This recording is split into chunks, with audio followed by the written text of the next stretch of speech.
বাস্তবতায় ফিরেছি এবং বাস্তবতায় ফিরে দেখছি যে যেটা আজকে আমি চাইলেও অস্বীকার করতে পারবো না যে আমি বাচ্চার মা না।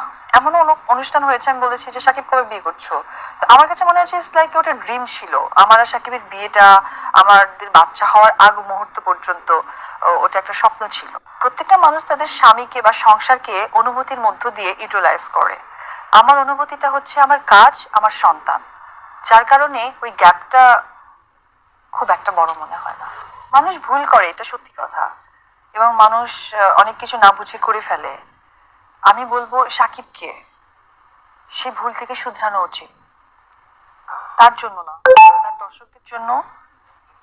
এবং সর্বশেষ কথাটা হয়তো বা সাকিবের কাছে তুচ্ছ মনে হয়, বাট আমি বলবো এটাই সবচেয়ে মেইন, তার পরিবারের জন্য। 1999 তুমি আসছো সিনেমায়, আমি একজন ওয়াইফ হিসেবে জানি যে সাকিব কত স্ট্রাগল করেছে।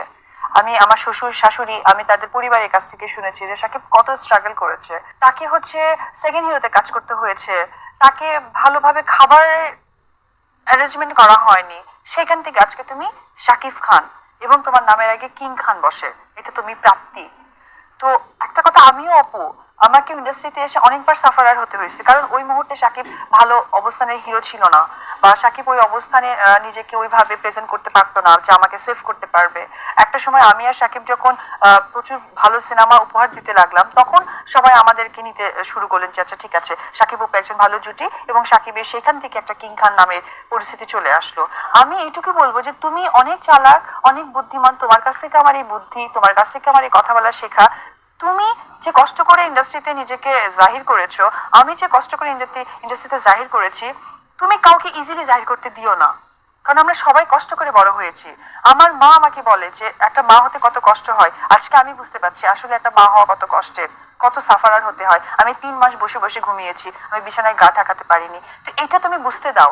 যদি তুমি ভালো বন্ধু হয়ে থাকো কারু বা কিছু, তুমি তোমার পরিবারকে ছোট করে কাউকে বড় করছো, এটা তো বোকামি। এটা আসলে মানে শাকিব খানের কাছ থেকে আমার মনে হয় যে কোনো দর্শকই আশা করে না। কথাবার্তা বিভিন্ন রকমেরই আসে। প্রথমত আমি কাজ করতে চাচ্ছি, এটাকে মানুষ কিভাবে দেখছেন, আদৌ আমি কাজ করতে গেলে কি কি ভালো এবং মন্দ দিকগুলো আসতে পারে। অবশ্যই আমার স্বামী এখনো কাজ করছেন, সে কেমন আছেন, কোথায় আছেন, কি করছেন, কিভাবে আছেন, কার সাথে কি করছে। আচ্ছা আমি একটা কথা বলি, আমি সিনেমায় এসেছি 2006-এ, সাকিব এসেছে 99-এ, অর্থাৎ আমার থেকে সাকিব আরো প্রায় 7-8 বছর আগে সিনেমায় এসেছে। তো তার কিছু জায়গা, তার কিছু চলাফেরা, তার কিছু ফ্রিডম, একটা স্টাইল তৈরি হয়ে গেছে। কিন্তু হয়তোবা হতে পারে যে সে সবার সাথে ভালো ফ্রেন্ডশিপ, হয়তোবা তার সিচুয়েশনটা অন্যরকম। তো আমি অ্যাজ এ ওয়াইফ, এটা কিন্তু 7 বছরের একটি মানে চলাফেরাটা কখনোই চেঞ্জ করতে পারবো না।